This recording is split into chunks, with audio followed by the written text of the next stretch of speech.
Hello Stackers! Today in this video we're going to be covering tags and how to add them to your content and your project. So firstly, what actually is a tag? Well, it's a way of adding a little label to a piece of content, essentially any piece of content, which can help make that content easier to find. So they're often used in search, but they don't have to be. In a default Socialstack project, like this one here, tags aren't installed. So the first thing you're going to want to actually do is install it into your project. So we'll just grab our little project folder here and run a install command. So this one is going to be Socialstack install tags. We'll run that and that'll go ahead and install some modules for us. Okay, now that's done, so we'll go ahead and restart the project.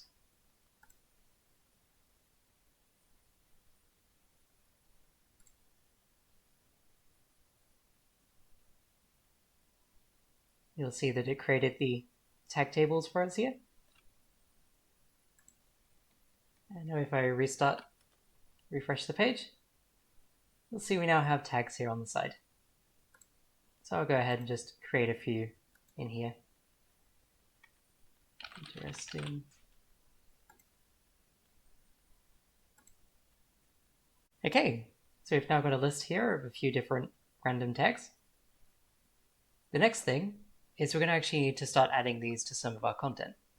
So for example, let's say we want to start adding some tags to these FAQs.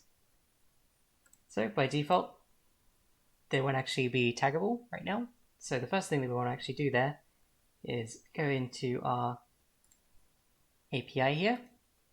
We'll go over to the actual entity. So that's this one right here. And we're going to add an interface called I have tags. And that is inside the api.tags namespace, like this. Then we can just automatically implement that and get rid of the generated get and set. And there we go. So now I'll go ahead and restart the API again.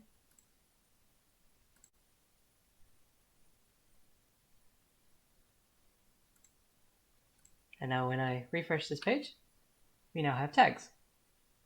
Now this is fully automated, so if I simply search for interesting, we'll get the option for the tag that was added earlier. And I can just click on this to then add it to the content. You'll see that any of the other options that we added earlier are all available as well. So we can say this one's interesting and fun, or we can get rid of those and save that.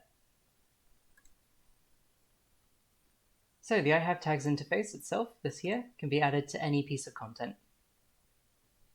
It doesn't strictly have to be content that you've created either. So for example, I could make users taggable.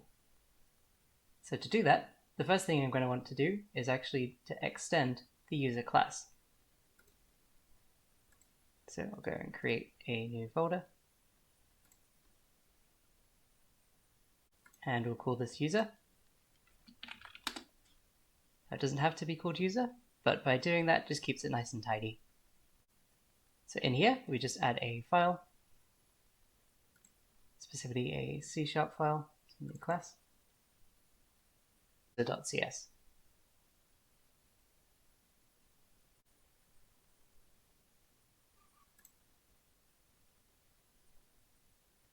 Okay, that simply lines up with the third-party user.cs in here.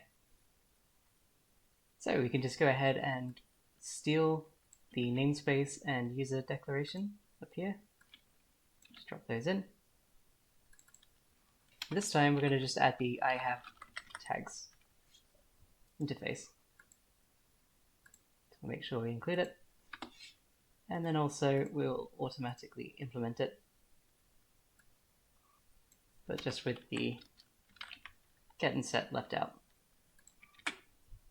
Alright, so now when I actually go ahead and start the API again,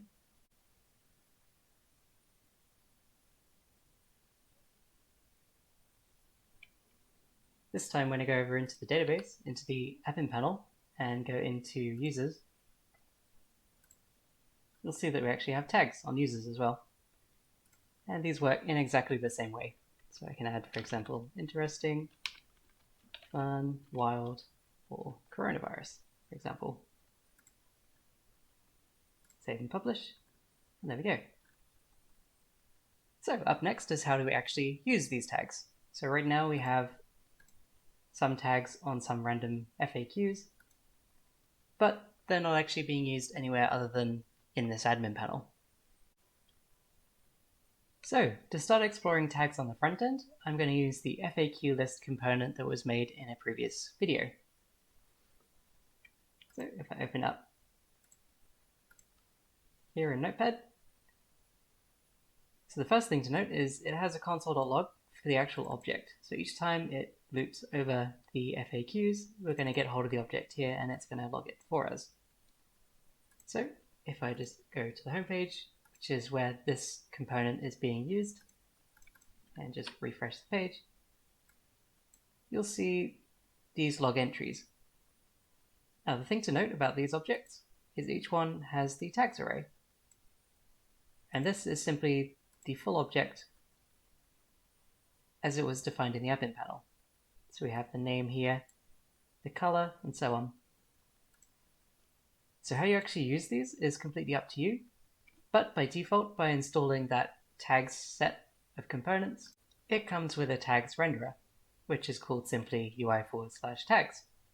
So to actually start using that, we're going to just go ahead and import it. So import tags from UI/tags, and this is just a React component that we can start using. So inside our FAQ loop here, again, it doesn't really matter where it's actually being used. It's purely just anywhere that you have some object reference. We're going to just go ahead and do tags on FAQ. Now if I save this component and then go ahead and refresh this page, we'll start seeing those little tags. Now the color by default is based on the color of the tag as it's defined here in the admin panel. So if I, for example, change this one to be blue,